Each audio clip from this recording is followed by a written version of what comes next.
attire son attention. À la fenêtre d'en face, le voisin le saluait. Il y avait quelque chose de rouge sur sa main et un sourire de sadique. Du sang. Elle détourna un moment l'attention pour chercher une arme au cas où. Rien. Elle se figea puis entendit hurler « Maman, plus rien. Oh non, pas encore.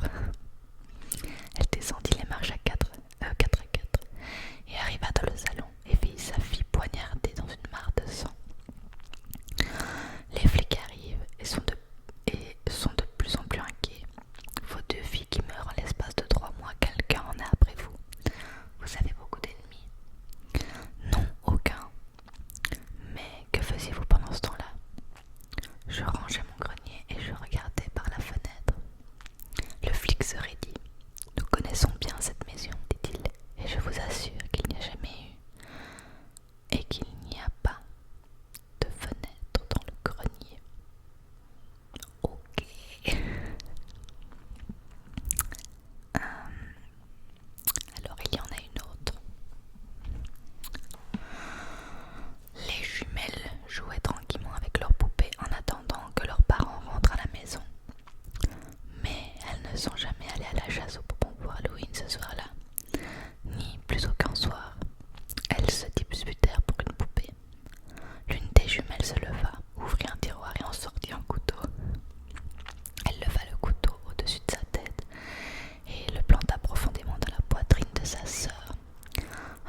elle se leva et alla voir sa mère. Maman, maman, j'ai entendu une voix dans les escaliers.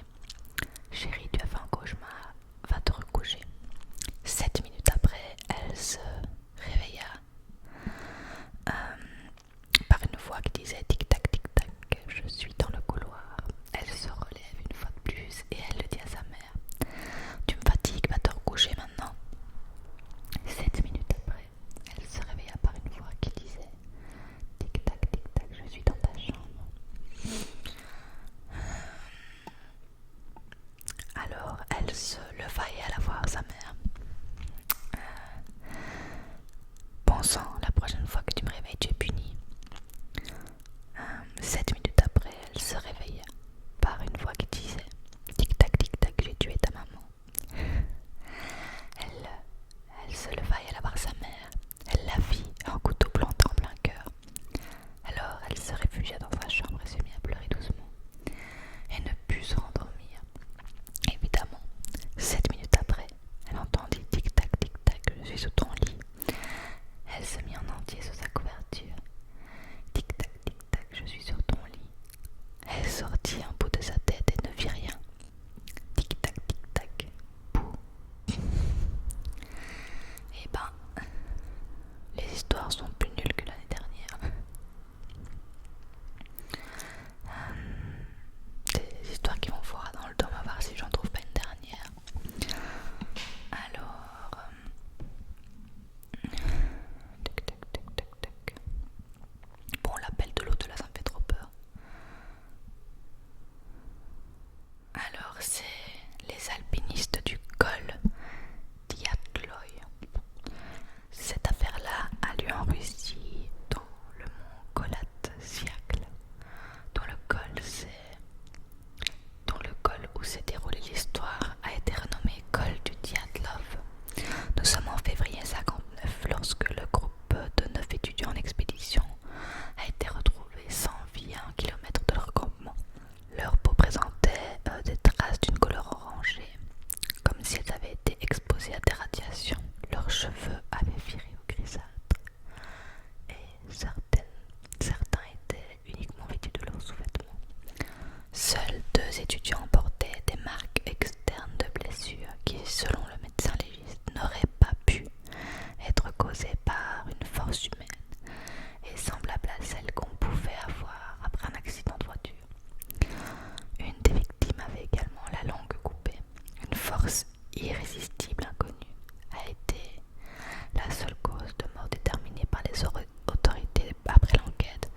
Mais ça, c'est un peu des histoires vraies. Enfin, vraies. Ce soir, blablabla. Oui, c'est 5 faits réels apparemment. Je vais piocher au hasard. Alors, on va se prendre une petite dernière. Moi, j'aime vraiment bien.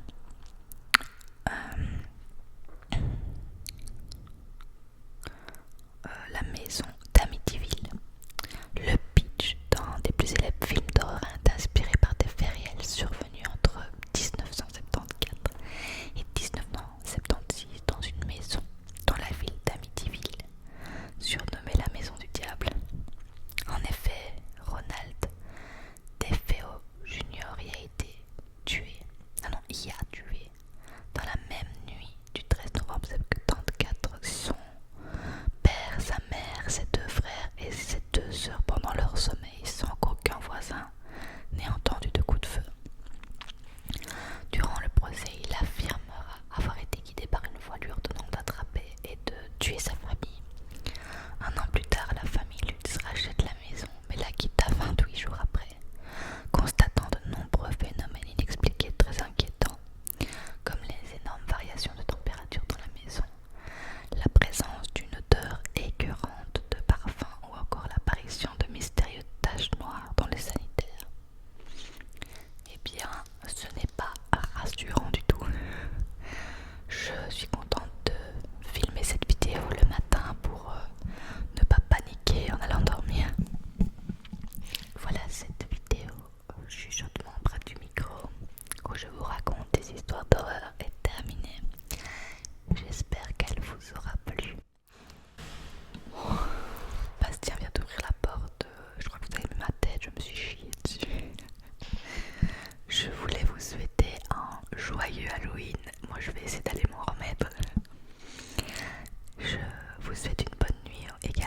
Et ben je vous retrouve